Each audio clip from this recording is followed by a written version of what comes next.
Hello, folks. The old deplorable basket case here. So Stefan Radev has left another comment and asking me to talk about the U.S. political party system with the two large parties and comparing it with other countries where they have a different party system with multiple parties. Now, this is actually a discussion I've gotten into several times, um, usually with people who seem less interested in actually hearing a different viewpoint than Stefan Radev. Um, Looking back historically, the two-party system works quite well. As an example of it working, the American Civil War. Now, if you're not American, I'll explain a little about it. The U.S. is divided into a number of states, and in the mid-19th century, the states where slavery was still allowed rebelled and tried to form their own country, while the rest of the country fought against them, and the rebels were called the Confederacy. And in the Confederacy, there was no party system, no parties at all. And lots of people seem to think that having no party makes people more united, and it doesn't. It doesn't at all. All it means is that it means that any opposition is personal or factional or in the form of small cliques, which are very hard to deal with.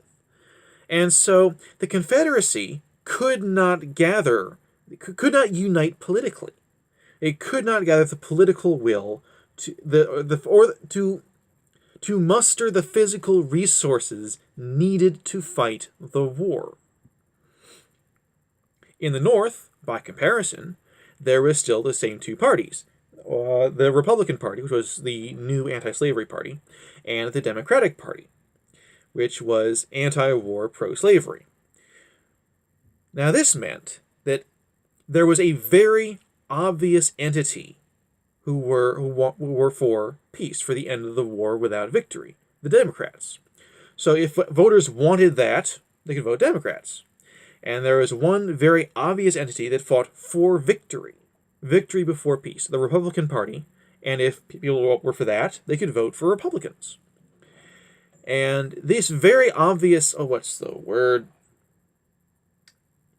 this very obvious opposition meant that the politics in the Union were much more united. They were united around two basic poles, which was the Republican Party and the Democratic Party, and people were pushed or pulled toward either one. Now there are many people who claim, who have claimed, that having more parties means more unity because people are not going to vote against something just because the other party voted for it, which is stupid because people can hate so many people so much. Okay, if multiple parties mean more unity, then, okay, France, 1939. France in 1939 had more political parties than there are species of cockroach. Was France in 1939 a politically united country? Hell no. Now, there are countries where people make the multi-party system work. And if it works, fine, go ahead. But the two-party system works quite well in the US, and it's worked quite well in the UK and Canada and Australia and an awful lot of places. In fact, most of the more stable countries tend to have two-party systems. I'm not saying that just because I'm not saying that two-party system makes countries more united. It's a more united country will tend to have a two-party system. Because, as a general rule, you can have one of two positions on any particular issue. You can be for it or against it. There are permutations, there are variations. But as a general rule, people are pro something or anti something. It's basic human nature. Right or left, one or two. We have two hands, we have two eyes, we have two sides of a brain. So the two-party system makes sense in human terms, for humans, and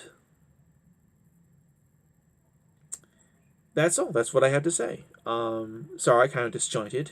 At end of a long day, I've gotten a second job now.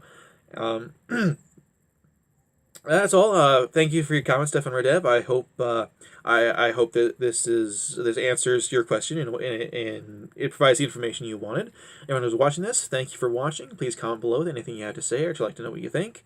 That's all. Have a good night and God bless.